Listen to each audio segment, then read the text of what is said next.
नमस्कार दोस्तों, स्वागत है आपका स्टडी फॉर सिविल सर्विसेज में। वीडियो को पूरा देखिए। कोई भी आपका फीडबैक है, कोई सजेशन है, तुरंत वीडियो में कमेंट करके जरूर बताइए। अच्छा लगे तो वीडियो लाइक जरूर कर लीजिए और ऐसे वीडियो लगातार फ्री में पाने के लिए चैनल को तुरंत सब्सक्राइब कर लीजिए और बेल आइकन को जरूर टैप कर लीजिए ताकि आगे भी सारे वीडियो आपको मिलते रहे। यूट्यूब में फॉलो करते हैं तो प्लीज ये वाला फ्री टेलीग्राम चैनल जरूर ज्वाइन कर लीजिएगा। सारे नोटिफिकेशन, सारे अपडेट यहीं पे आते हैं, ध्यान रखिएगा। स्टडी फॉर सिविल सर्विसेज का कोई भी पेड ग्रुप अगर आपको ज्वाइन करना है तो सिर्फ 856480969065308608971523864455 यही नंबर है हमारे, सिर्फ जहां पे कॉल या व्हाट्सएप कर सकते हैं।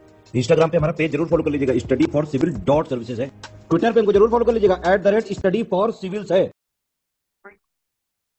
Hello everyone, welcome you all to study for civil services. आज की हमारी डेट है 1 अप्रैल। 1 अप्रैल के हमारे इम्पोर्टेंट करंट अफेयर्स। आज से हमारा नया महीना स्टार्ट हुआ है और 1 अप्रैल के इम्पोर्टेंट करंट अफेयर्स को हम लोग देख लेते हैं। सबसे पहला है लोकसभा के स्पीकर के बारे में। दूसरा, एससीओ शांघाई कोऑपरेशन ऑर्गेनाइजेशन में अभी जो डायरेक्ट पार्टनर के रूप में जुड़े हैं उनके बारे में। फिर है हीट एक्शन प्लान। फिर है G20 का जो भी विजन है। मल्टीलैटरल डेवलपमेंट बैंक्स, बहुपक्षीय विकास बैंक। और फिर डेमोलिशन ऑफ अर्बन शेल्टर। सबसे पहला है जो हमारे स्पीकर ऑफ लोकसभा है। अभी यहाँ पर कांग्रेस ने जो है, हमारे जो स्पीकर है अभी, उनके अगेंस्ट यहाँ पर एक डील लाने के लिए बोला है। और उसमें बोला है कि जो कांग्रेस है ना, के जो मतलब जो स्पीकर है यहाँ पर, उनके नतीजे जो होते हैं ना वो थोड़े से बायस होते हैं। पूर्वाग्रह के आरोप में लोकसभा अध्यक्ष के लिए प्रस्ताव की एक योजना बनाई। तो अभी हमारे लिए स्पीकर न्यूज में आ गए। स्पीकर आर्टिकल नंबर 93 में लिखे हुए हैं, प्रिसाइडिंग ऑफिसर होते हैं, पूरा संभालते हैं। और ये स्पीकर के जो इलेक्शंस की डेट होती है वो हमेशा प्रेसिडेंट फिक्स करते हैं, ये कई बार पूछा गया है। जबकि जो डेप्यूटी स्पीकर होते हैं, इनके इलेक्शन की डेट कौन फिक्स करता है? स्पीकर, अध्यक्ष। अब यहाँ पर उन्हीं 543 मेंबर्स में से ही स्पीकर को चुना जाता है। और अगर मान लीजिए वो लोकसभा का सदस्य ना रहे तब उनको अपनी जगह छोड़नी पड़ेगी। और अपना रेजिग्नेशन वो किसको लिख के देते हैं? डेप्यूटी स्पीकर को।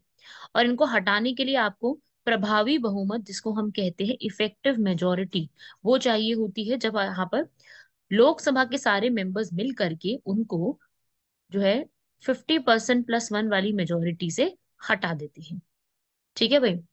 और अगर मान लीजिए कभी उनको हटाने का प्रस्ताव चल रहा है तो उस समय में यहाँ पर वो जो है स्पीकर की तरह काम नहीं करेंगे, चाहे वो प्रेजेंट है तब भी। ठीक है।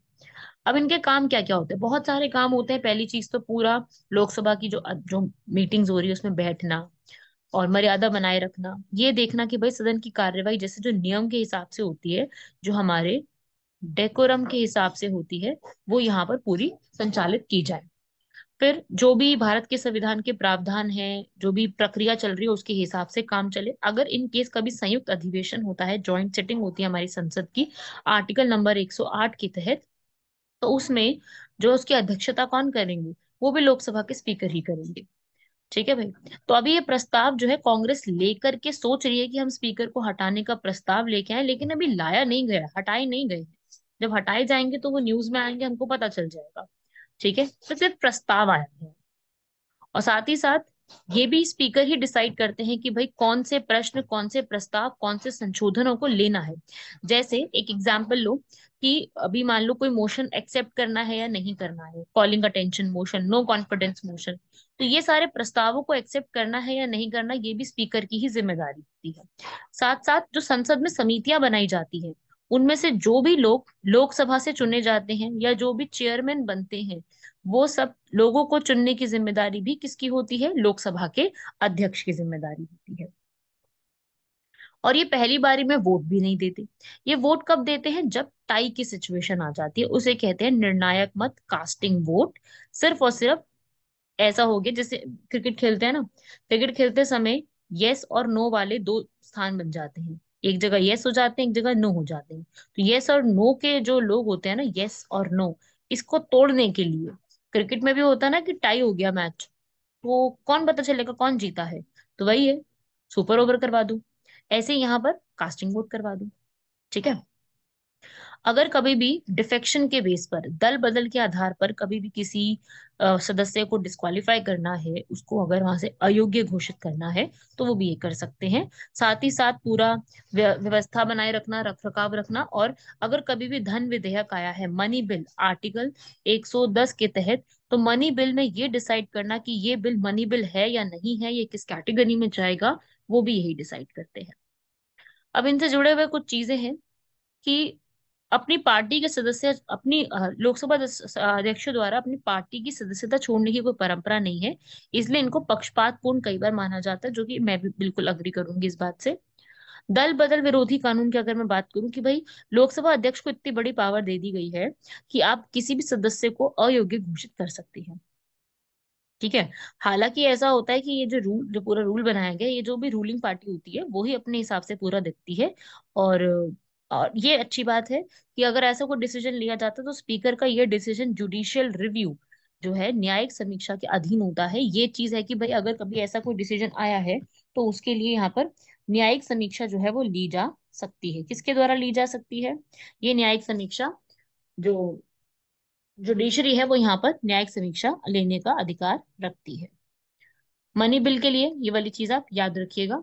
मनी बिल को कई बार ऐसा भी हुआ है कि कोई बिल मनी बिल नहीं है, फिर भी उसको मनी बिल के नाम से पास करवा दिया गया, जानबूझ के उस बिल को मनी बिल के नाम पे पास करवा दिया गया, जबकि उस बिल का मनी बिल से कोई मतलब नहीं था। जैसे आधार बिल, आधार बिल जो है उसमें कहीं मनी बिल जैसी बात नहीं थी।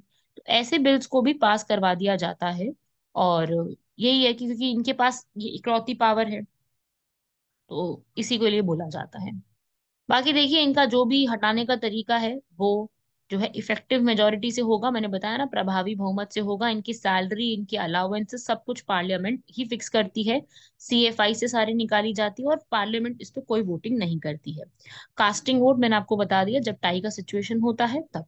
तो आगे के लिए आप देख सकते हैं यहाँ पर ये लोकसभा, राज्यसभा। राज्यसभा में वाइस प्रेसिडेंट होते हैं, लोकसभा में स्पीकर होते हैं। ठीक है। सेकंड हेड होते हैं नेशन के, ये थर्ड हेड होते हैं।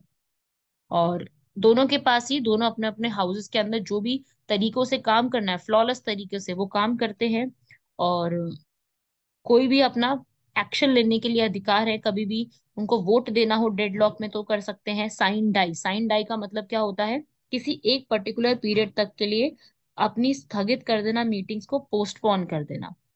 तो वो सारे अधिकार इनके पास ऑलरेडी होते हैं। तो ये भी आपको सारे लिखने हैं कि ये अधिकारों का संलग्न इनके पास है। बढ़ते हैं आगे। एससीओ, इंडिया इस बार जो है एससीओ की मीटिंग होस्ट करने वाला है। तो यहाँ पर देश के सुरक्षा सहकार सलाहकारों की बैठक की मेजबानी होगी। और ये एक स्थायी अंतर सरकारी अंतरराष्ट्रीय संगठन है जो कि 2001 में बना था। एक्चुअली में जब ये बना था तो उसमें ये सारे नहीं थे, ये बाद में ऐड हुए। इंडिया और पाकिस्तान जो है वो 2017 में परमानेंट मेंबर बने। और अफगानिस्तान, बेलारूस, ईरान, मंगोलिया और ज्यादा ऑब्जर्वर बन गए कि आते हैं। ठीक है, यहाँ पे मीटिंग्स अटेंड करने के लिए आते हैं। लेकिन उसके बाद मीटिंग्स तो अटेंड कर लेते हैं वो, लेकिन मीटिंग्स अटेंड करने के मतलब वोटिंग देने का या ये सब राइट्स नहीं होते इनके पास। मीटिंग्स तो अटेंड करते हैं पर वोटिंग देने के लिए जो है इनका कोई भी यहाँ पर, ठीक है भाई, अधिकार नहीं होता। ऑफिशियल लैंग्वेजेस आप देख लीजिए, रशियन और चाइनीज है आज के समय में इनकी। इंडिया के लिए आप जानते हैं कि इम्पोर्टेंस है ही, बिल्कुल है, क्योंकि यूरेशियन रीजन जो है उनके मामलों में हमें थोड़ा सा देखने को मिल जाएगा। साथ ही साथ उनके मामलों के साथ साथ सेंट्रल एशिया का जो पूरा हिस्सा है, सेंट्रल एशिया, ये सेंट्रल एशिया हमारे लिए बहुत जरूरी है। अब हमारी पॉलिसी है कि हम सेंट्रल एशिया के पूरे रीजन में जाके कनेक्ट करें। तो वो कनेक्ट करना हमको बहुत आसान हो जाएगा यहाँ से। वो कनेक्ट करना बहुत जरूरी है और वो यहाँ से कनेक्शन पॉसिबल होगा।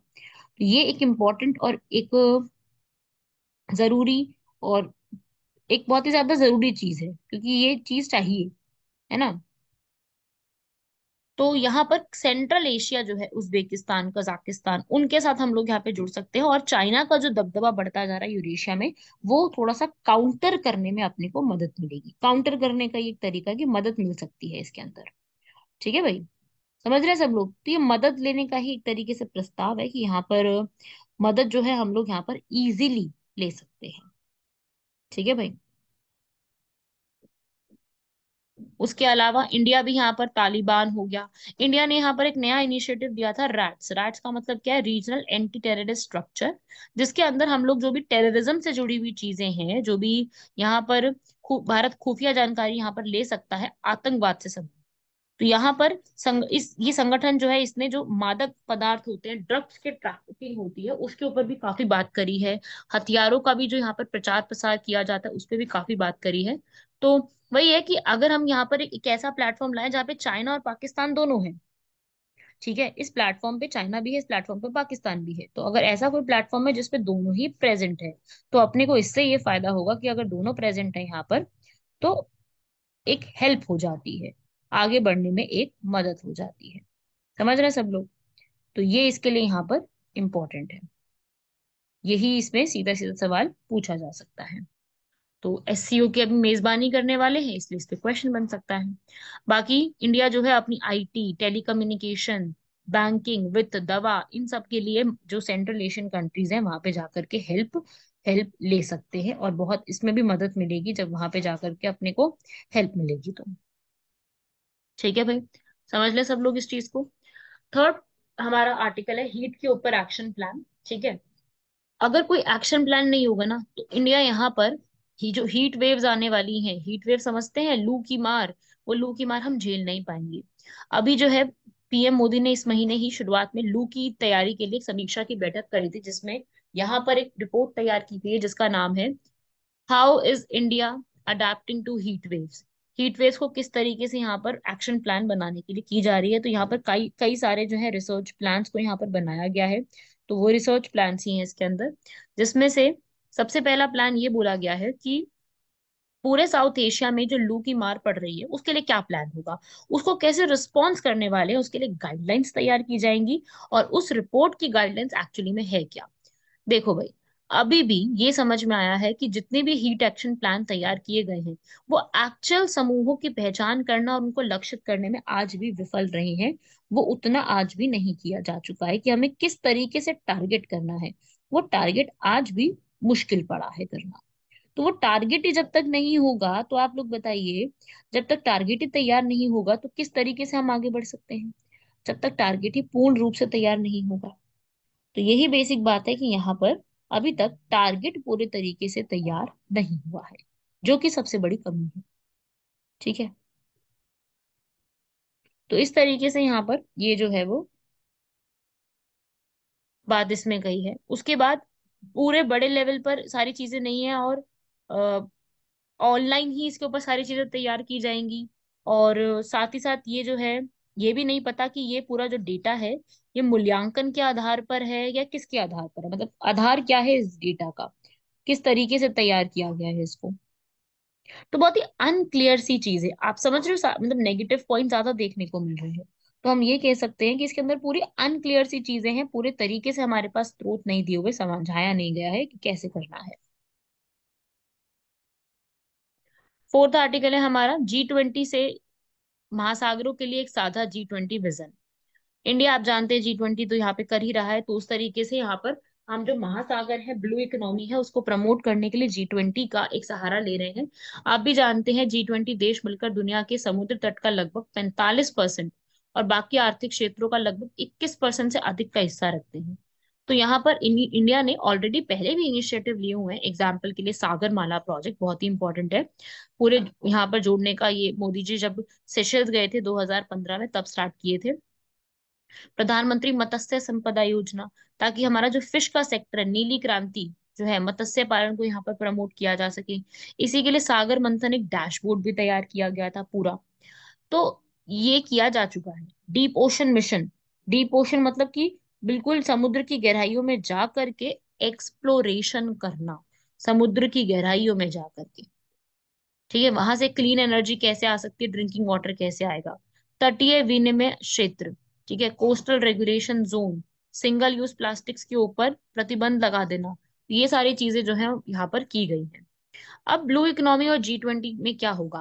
देखिए, ब्लू इकोनॉमी अगर हम बढ़ाते हैं तो G20 का भी तो एक ग्रुप है, वो भी यहाँ पर, क्योंकि G20 में एक सीधा सी बात है, एनवायरमेंट और क्लाइमेट के ऊपर ग्रुप है, तो वो ब्लू इकोनॉमी उसी को प्रमोट करने में इस्तेमाल किया जाएगा। हाई लेवल के प्रिंसिपल्स तैयार किए जाएंगे जिसमें भी समुद्र और समुद्र के जितने भी संसाधन हैं उसको हम किस प्रकार से सतत और समान रूप से यूज कर सकते हैं वो सब बताया जाएगा। साथ ही साथ जलवायु परिवर्तन को हम कैसे रोक सकते हैं इसकी रोकथाम के लिए भी यहाँ पे होगी। साथ ही साथ जो मोदी जी की एक अप्रोच है ना, लाइफ पर्यावरण के लिए जीवन शैली, लाइफस्टाइल फॉर एनवायरनमेंट, वो लाइफ मिशन याद है ना, ये कई बार पूछा भी गया है एग्जाम में। तो ये जो है पूरा वर्ल्ड अपना सकता है क्योंकि ये एक प्रमोट होगा लाइफस्टाइल फॉर एनवायरनमेंट, मतलब आप अपने लाइफस्टाइल कुछ इस प्रकार का बना लें कि आपको ही एनवायरनमेंट में जो है आप अपने अपनी जीवन शैली को ही ऐसा बना लें कि आपको ज्यादा पता ही ना चले डिफरेंस। तो यहाँ पर वही है कि हमारा जो पूरा एक G20 है वो हमें काफी ज्यादा ब्लू इकोनॉमी को प्रमोट करने के लिए बेहतरीन एक फोरम के रूप में स्थापित हो रहा है जिसमें हम विज्ञान प्रौद्योगिकी सब चीजों को बढ़ावा दे रहे हैं, सार्वजनिक और निजी भागीदारी को बढ़ावा दे रहे हैं, और एक पृथ्वी एक परिवार एक भविष्य, one earth one family one future, इनको हम आगे एक के रूप में बनाने की कोशिश कर रहे हैं। या आप देख सकते हैं कि G20 में कौन कौन सी कंट्रीज शामिल है, आप यहाँ पे देख सकते हो पूरे मैप में। तो G20 इस प्रकार से पूरे रूप में यहाँ पर आया है। ठीक है भाई। फिफ्थ टॉपिक है मल्टीलैटरल बैंक्स। देखिए भाई, अब जो है इंडिया G20 यहाँ पर कर ही रहा है, तो उसी में यहाँ पर 11 मेंबर के एक्सपर्ट के यहाँ पर ये बताया गया कि इंडिया में या पूरे वर्ल्ड में जो भी बहुपक्षीय विकास बैंक होते हैं इनका एक्चुअली में काम क्या है। देखिए, बहुपक्षीय विकास बैंक होते हैं जो पूरे इंटरनेशनल लेवल पे काम करते हैं, क्योंकि वो एक पक्षीय नहीं है, बहुपक्षीय है, जिसमें एक कंट्री ने जिसमें दो से ज्यादा कंट्री साथ में जुड़ी होती हैं ताकि हम बाकी कंट्रीज का उत्थान कर सके। तो ये कंट्रीज जो है वो लोन भी देती हैं एक दूसरे की कंट्रीज को, और इंटरनेशनल लॉ पे बाध्य होती है, प्रॉपर इनको इंटरनेशनल लॉ के तहत रहकर ही करना होता है। ज्यादा ये प्रॉफिट नहीं कमाने की सोचती, ये सिर्फ और सिर्फ क्या करती है, इनका बेसिक काम होता है कि गरीबी को समाप्त करना है, आर्थिक असमानता को कम करने की कोशिश करनी है। तो इनका यहाँ पर ये जो काम होता है पूरा, ये जो बाकी और विकासशील और विकसित देश है उनसे यहाँ पर पैसा लेकर के बाकी और लोगों में किस प्रकार से देना है वो सब डिसाइड करती है। इन्हें कहते हैं बहुपक्षीय, और ये बहुत ज्यादा जरूरी है, इंटरनेशनल पिलर है अगर हमें पूरे वर्ल्ड की इकोनॉमी को देखना है। जैसे अगर 2008 का जब संकट आया था, वैश्विक वित्तीय संकटन संकट, उस समय जो है 222 बिलियन डॉलर का यहाँ पर जो एक वो थी ना, जरूरत थी, बहुत आसानी से दे दी गई थी। क्यों? क्योंकि ये जो वाणिज्य बैंकों हैं ये बहुत ही कम वित्त पोषण कर रहे थे। ठीक है, तो यहाँ पर पूरे तरीके से फाइनेंसिंग जो है उन्होंने ही संभाली थी। तो यहाँ पर जो निजी निवेशक थे उनको आकर्षित करने की मदद के लिए कार्यक्रम और व्यवहारिक उपकरणों को डिजाइन करने के लिए यहाँ पर इन लोगों ने ये सारी चीजें करी है। तो ये पूरे सेक्टर्स के सारे जुड़ करके एक साथ एक पूरा अप्रोच तैयार करते हैं। हेल्थ हो, एजुकेशन हो, डिजास्टर आया है, हर एक चीज के ऊपर ध्यान देते हुए काम करते हैं। तो इसके ऊपर अभी 11 मेंबर्स की रिपोर्ट तैयार करने के लिए कहा गया है। बाकी मैं आपको बता दूं कि ये रिपोर्ट अपने आप में आगे चल के हमारे लिए इम्पोर्टेंट होने वाली है, तो वो भी अभी हम पढ़ेंगे कि सीधे सीधे उससे सवाल भी पूछा जा सकता है। ठीक है भाई।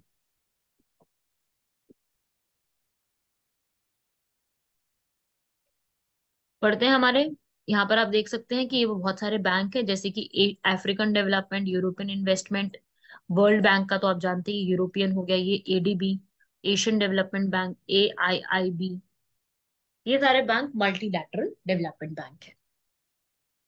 बढ़ते हैं हमारे लास्ट आर्टिकल की तरफ, वो है demolition of urban shelter. Urban shelter का मतलब शहरी आश्रय, उनको यहाँ पर बर्बाद करने की कोशिश करना। अभी हो क्या रहा है कि सर्वोच्च न्यायालय जो है हमारा सुप्रीम कोर्ट, उन्होंने दिल्ली में शहरी बेघरों के आश्रय पर अपनी पूर्व अनुमति के बिना किसी भी तरह के तोड़फाड़ पर रोक लगा दी है दिल्ली में। यहाँ पर जो है ये बोला है कि जितना भी आश्रय प्रबंधन समिति है, शेल्टर मैनेजमेंट कमेटी, यहाँ पर राजधानी में जो है 9 अस्थायी आश्रमों का तत्काल सामाजिक संपरीक्षा करने का निर्देश जो है उनको दिया गया है।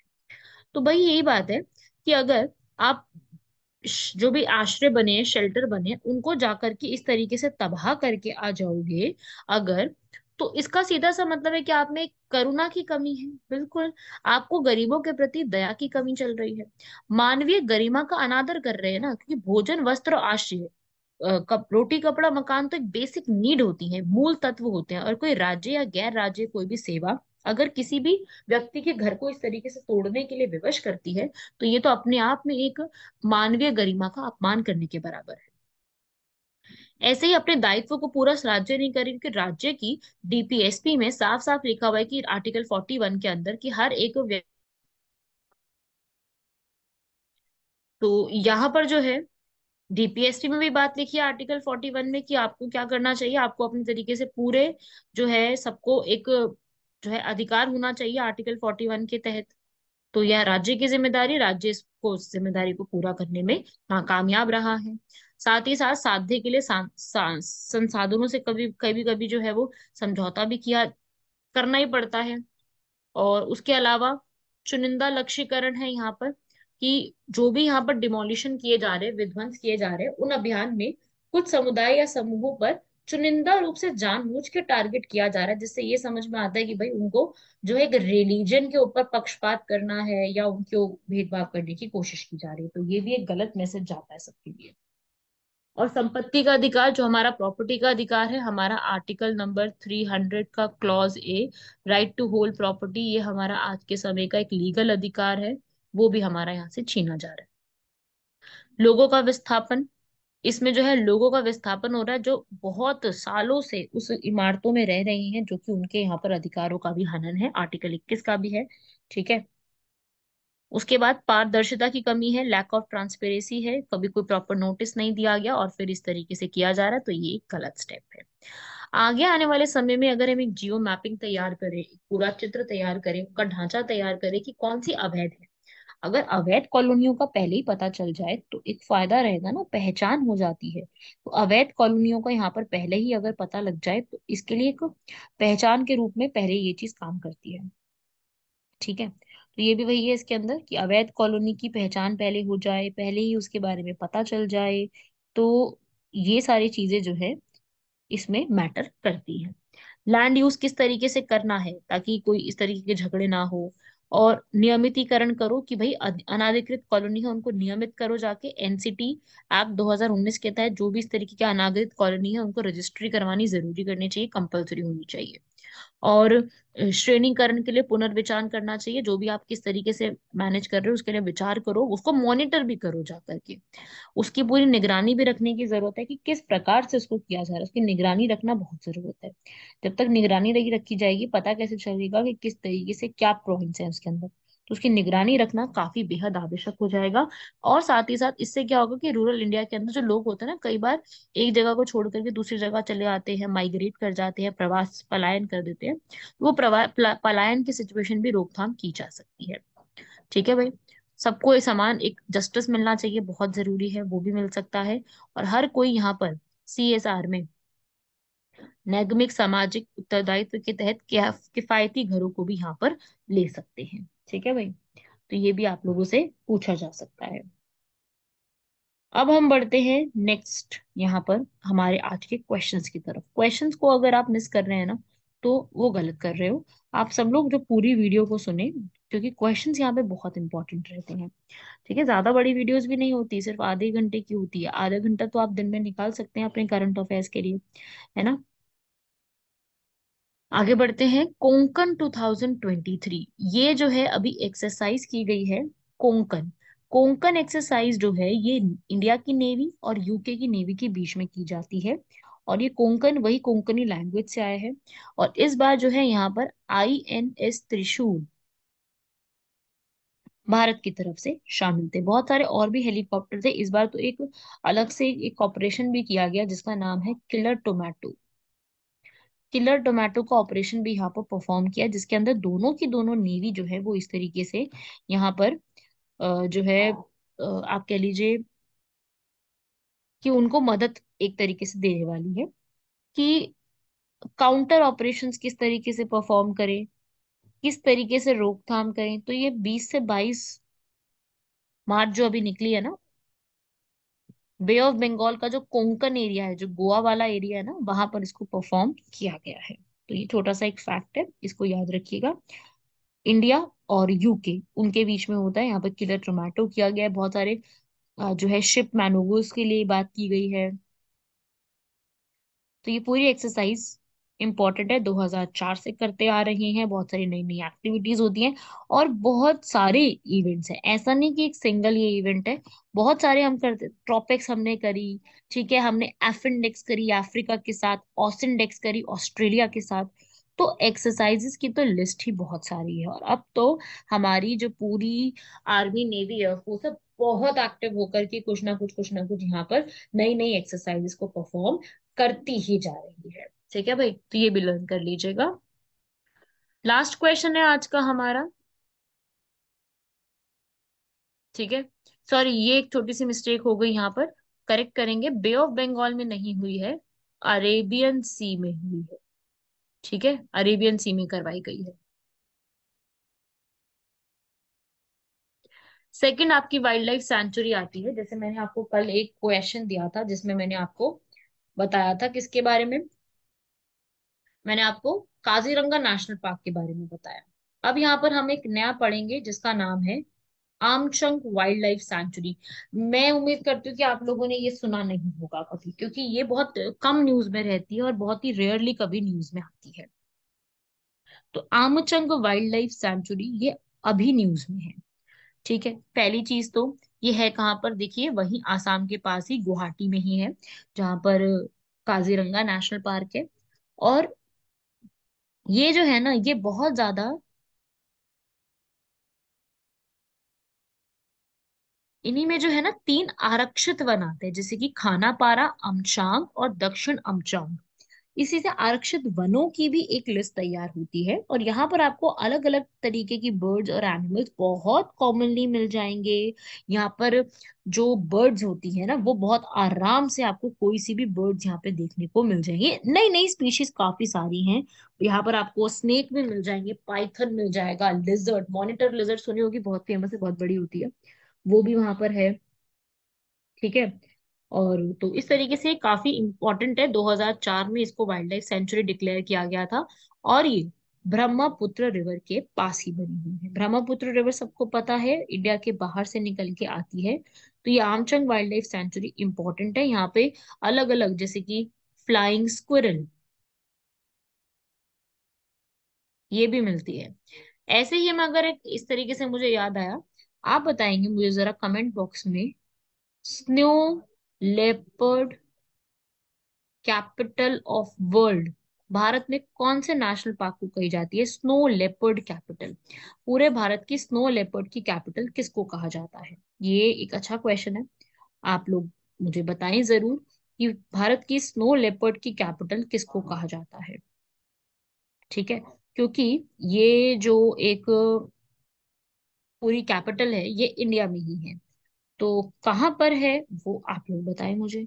इंपॉर्टेंट है, आप लोग मुझे इसका इंफॉर्मेशन दें। ठीक है, कमेंट बॉक्स में इसके बारे में जरूर आंसर करें कि कौन सी है। बाकी इसको लर्न कर लीजिए, ब्रह्मपुत्र रिवर पास से आती है। और जितने भी यहाँ पर आसाम की आप पढ़ेंगे चीजें, आसाम में ऑलमोस्ट जो है ना यहाँ पर ब्रह्मपुत्र रिवर का उनसे टकराव होता ही होता है। सो आसाम इम्पॉर्टेंट है अपने आप में, नॉर्थ ईस्टर्न। और साथ ही साथ जो असम है, ये ब्रह्मपुत्र रिवर के अराउंड ही है। पूरी की पूरी जगह से ब्रह्मपुत्र रिवर फ्लो करके आती है। यहाँ पे आसामीज, बोडो बहुत ज्यादा लैंग्वेज बोली जाती है। और साथ ही साथ जो असम है, ये एक्चुअली में अलग हुआ है, सेपरेट हुआ है, ठीक है, बाकी सब स्टेट से। और 1972 को इससे बाकी स्टेट्स, मिजोरम, त्रिपुरा, मेघालय, नागालैंड तो पहले ही हो चुकी थी, ये सब इससे सेपरेट हो गए। ठीक है, इसका हाई कोर्ट है गुवाहाटी हाई कोर्ट। और साथ ही साथ असम जो है, ये सबसे ज्यादा टी के लिए जाना जाता है। और ऐसी जगह है जहां पर सबसे ज्यादा वन हॉर्न्ड राइनोसिरोस सबसे ज्यादा मिलते हैं। और एक वाइल्ड वाटर में बफेलो, जंगली पानी एक तरीके से एक बफेलो मिलती है। टाइगर भी काफी सारे मिलते हैं। एशिया के एलिफेंट्स, एशियन एलिफेंट्स, वो भी मिलते हैं।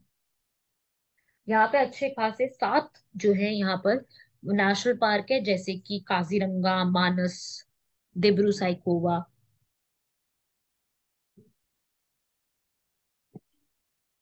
इस तरीके से यहाँ पर काफी सारी चीजें हैं। ब्रह्मपुत्र रिवर और उसकी ट्रिब्यूटरीज बहुत ज्यादा फ्लो करती हैं यहाँ पर। और सबसे ज्यादा यहाँ पर हरियाली काफी अच्छी रहती है।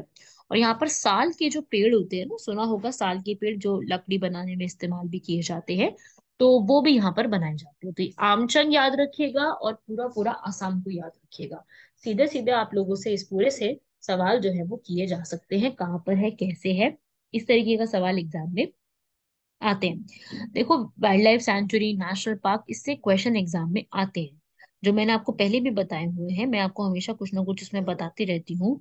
तो इस तरीके की क्वेश्चन एग्जाम में सीधा सीधा पूछे जाते हैं कि भाई ये चीज जो है वो कहाँ पे लोकेटेड है, यहाँ पे क्या मिलता है। तो ये स्नो लेपर्ड का जरूर आंसर बताइएगा, और वो नेशनल पार्क भारत के किस हिस्से में है, कौन सी यूनियन टेरिटरी। मैंने आपको एक और एग्जांपल दे दिया कि वो एक यूनियन टेरिटरी में है। ठीक है, तो अब मुझे बताइए इसका आंसर कमेंट बॉक्स में कि क्या होगा। यहाँ तक अपना कंप्लीट करो, लिखो सारी चीजें, और इस तरीके से ही अपनी जो है वो पूरी स्टोरी और वो सारी चीजें कंप्लीट करो। बाकी मिलते हैं आप लोगों से नेक्स्ट लेक्चर में। धन्यवाद, शुक्रिया, जय हिंद।